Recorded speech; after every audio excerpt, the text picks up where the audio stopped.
ஓம் காளி ஓம் நமச்சிவாய. திருமூலர் திருமந்திரம்.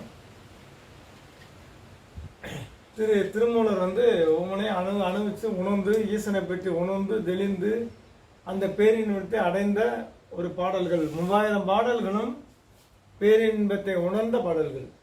அந்த வகையில் ஈசன் எங்கும் இருக்கின்றான், எப்படி இருக்கின்றான் அப்படிங்கிறதுக்கான ஒரு இதை திருமூலர் சொல்லியிருக்காரு. அதை பற்றி பார்ப்போம். காலினில் ஊரும் கரும்பினில் கட்டியும் பாலினுள் நெய்யும் பழத்துள் ரதமும் பூவினுள் நாற்றமும் போலுலன் எம் இறை காவலன் எங்கும் கலந்து நின்றானே. அப்ப ஈசன் எப்படி இருக்கின்றான் அப்படின்னு திருமூலர் சொல்றாரு. எல்லாத்துலேயும் ஒவ்வொரு பாட்டிலையும் ஒவ்வொரு ஞான அர்த்தங்கள் மறை அர்த்தங்கள் இருக்கு. இப்போ நான் சொல்ற பொதுவான அர்த்தம், ஆனால் மறை அர்த்தம்னு ஒன்று இருக்கு, உள்ளர்த்தம்னு. அந்த அர்த்தத்தை ரெண்டாவது பார்ப்போம். இப்போ பொதுவான அர்த்தம், காலினில் ஊரும் கரும்பினில் கட்டியும் பாலினில் நெய்யும் பழத்துள் ரதமும் பூவினில் நாற்றமும் மூலுலான் இம்மிரை காவலன் எங்கும் கலந்தனோட இதுக்கு விளக்கம் கொடுக்கும்போது முழுமையான விளக்கம் வந்துக்கிட்டே இருக்கும். 4 பேர் இதே 40,000 பக்கத்துக்கு விளக்கம் சொல்லலாம். அந்த அளவுக்கு அது சூட்சமாக ரகசியமாக ஞானமாக திருமூலர் எழுதியிருக்காரு. காலில் ஊரும் கரும்பினில் கட்டியும், காற்றில் அடிக்கக்கூடிய நம்ம உடம்புல காற்றடிக்குது. காற்றடிக்கும் போது அப்போ ஒரு உணர்வு, தொடு உணர்வு. அப்படி காற்று அடிக்கும் போது இருக்கக்கூடிய தொடு உணர்வாகவும், காற்று அடிக்கக்கூடிய தொடு உணர்வாகவும் கரும்பினில் கட்டியும், கரும்பில் இருக்கக்கூடிய அந்த இனிப்பான சர்க்கரை கட்டியாகவும் பாலினில் நெய்யாகும், பாலில் மறந்திருக்கின்ற நெய்யாகும். இப்போ கரும்பு எடுத்துக்கிட்டோம்னா அதில் சர்க்கரை தெரியாது. அதில் கரும்பு இப்படி எடுத்தோம்னா அதில் சர்க்கரை, அதுலேருந்து அதுக்குள்ளேருந்து சர்க்கரை இருக்குது, ஆனால் சர்க்கரை கண்ணுக்கு தெரியாது. இப்போ காற்று இருக்குன்னா அந்த காற்றினுடைய அசைவும் அந்த தொடுறவும் பார்க்க முடியாது, ஆனால் இருக்கு. கரும்பு இருக்கு, கரும்பை பார்க்க முடியுது, அதனோட கட்டியை பார்க்க முடியுமா? உள்ள அந்த கரும்புக்குள்ள ஒளிஞ்சிருக்கக்கூடிய கட்டியை நம்ம பார்க்க முடியாது. அதை இடித்து புளிந்து எடுத்து அதை எடுக்கும்போதே அதை கட்டி தெரியும். அதுபோலதே ஈசனும் ஞானத்தாலும் அன்பாலும் நம்ம அவரை கசக்கி புளியும் போது அந்த கட்டிங்கிற அந்த ஈசன் நமக்கு தெரிவார். அதுபோல மறைந்திருக்கின்றார். மறைந்து ஈசன் எல்லாத்திலும் எல்லாமாக மறைந்திருக்கின்றார் என்பதை திருமூலர் சூட்சமாக சொல்கின்றார். காலினில் ஊரும் கரும்பினில் கட்டியும், அந்த காற்றில் வரக்கூடிய தொடு உணர்வாகவும் கரும்பிலே உள்ளே மறைந்திருக்கூடிய கட்டியாகவும் சர்க்கரையாகவும் வெள்ளமாகவும் கட்டியாகவும் பால் அப்படி பால் எப்படி வெள்ளையா இருக்கு, பாலினில் நெய்யும் பழத்துள் ரதமும். பால் பார்த்தா பால் இருக்கும், ஆனால் நெய் தெரியாது. நெய்யை பாலுக்குள்ளே மறைச்சிருக்கு, நெய் தெரியாது. அப்போ பாலில் நெய்யாக மறைஞ்சிருக்கிறோம். அந்த பாலை இதாகும் போது தயிராக்கி அதை வெண்ணெயாக்கி அதுக்கப்புறம் உருக்கும் போது நெய் வருவது போல ஈசனும் மறைஞ்சிருக்கின்றார். பழத்தில் இப்படி பழம் எடுத்துக்கிட்டோம்னா அதில் சாறு தெரியுமா? தெரியாது.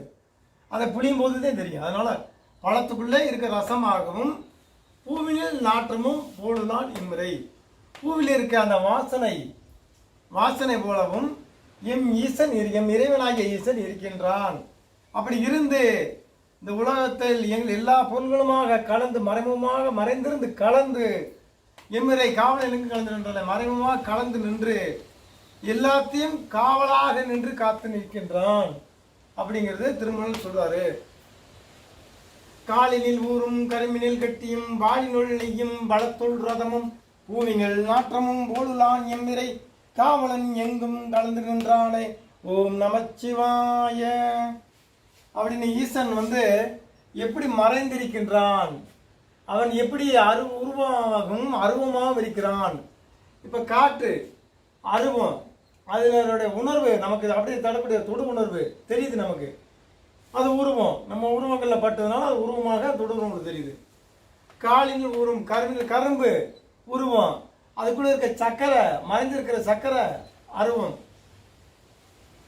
அந்த ஒளிந்திருக்கின்றார். இப்போ பாலில் நெய்யாகவும் பழத்தில் ரசமாகவும் பூவினில் மனமாகவும் இருக்கின்றான் என் ஈசனாகி இறைவன். அப்படிப்பட்ட எல்லாவற்றிலும் கலந்து எல்லா பொருள்களையும் பயனாக கலந்தினுடைய ஈசன் எல்லாத்தையும் காவல் காத்து எல்லாத்தையும் காத்து ரட்சித்து அருள் புரிகின்றான் அப்படின்னு ஈசனை பற்றி சொல்றாரு. ஈசன் எல்லா பொருளும் கலந்து மறைந்து உருவும் அருவமாக அருவுருவமாக இருக்கின்றான். உருவமாகும் அருவுருவமாகும் அருவுருவமாக இருக்கின்றான்னு அப்படியே அவர் திருமூலர் சொல்றாரு. உருவமும் அருவமும் அருவுருவமாகவும். உருவம் கரும்பு உருவம். ஆனால் கரும்புல இப்படி பார்க்கும்போது என்ன இருக்கு, அந்த கட்டி தெரியாது, அது அருவம். அப்போ கரும்புல புழிஞ்சு சாறு எடுத்து சர்க்கரை ஆகிட்டா அது அருவுருவம். அதுக்கு கரும்புல கடிச்ச மாதிரி இனிப்பு இருக்கும், ஆனால் அது கரும்புன்னு சொல்ல முடியாது, அதுக்கு தனிப்பேராக வந்துடும். அப்போ அருவமும் உருவம் கலந்து அருவுருவம். கரும்பு உருவம், அந்த கரும்புல மறந்துருக்கு அந்த சாறு சர்க்கரை அந்த கட்டி வந்து அருவமாக மறைஞ்சிருக்கு. அதை கசைக்கு புளியும் போது அருவுருவமாக இருக்கிறது. அதற்கு உருவம் ஈசன் ஈசன் உருவம் அருவம் அருவுருவம். உருவமாக இருக்கிறான், உருவம் இல்லாமல் இருக்கிறான், உருவமும் அருவம் சேர்ந்த நிலையிலும் இருக்கின்றான். இந்த வெள்ளத்துக்கு உருவம் இருக்கு, அது அந்த சக்கரங்கிற இனிப்பும் அருவமும் இருக்கு. அந்த கரும்புங்கிற அந்த முழு உருவமும் சொல்ல முடியாது, ஆனால் உருவம் இருக்கு, அதெல்லாம் அருவுருவம். அந்த மாதிரி ஈசன் உருவமாகவும் இருக்கின்றான், அருவமாக இருக்கின்றான், அருவுருவமாக இருக்கின்றான் அப்படின்னு யாரு திருமூலர் சொல்கிறார். அருவுருவம் லிங்கமே அருவுருவம் தான். உருவம் அருவம் அருவுருவம். அருவுருவங்கிறது சிவலிங்கமும் அருவுருவமான ஒரு நிலையாக சொல்கிறோம். இந்த மாதிரி 3 தத்துவங்களையும் உருவம் அருவம் அருவுருவமாக கலந்து நின்று, எல்லா பொருளும் எல்லாமாக கலந்து நின்று, இந்த உயிர்களின் காவலாக நின்று நம்மை காத்து ரசிக்கின்றான் ஈசன் அப்படின்னு யாரும் திருமந்திரம் சொல்றாரு. இந்த மாதிரி சித்தர்கள் சொன்ன ஒவ்வொரு பாடலையும் நம்ம உணர்ந்து அது என்னென்ன சொல்லியிருக்கா, அதனோட உட்கருத்து என்ன, அதை நாம் எப்படி பின்பற்ற வேண்டும் என்பதை உணர்ந்து நாம் கடைபிடிப்போம். ஓம் காளி ஓம் நமச்சிவாய.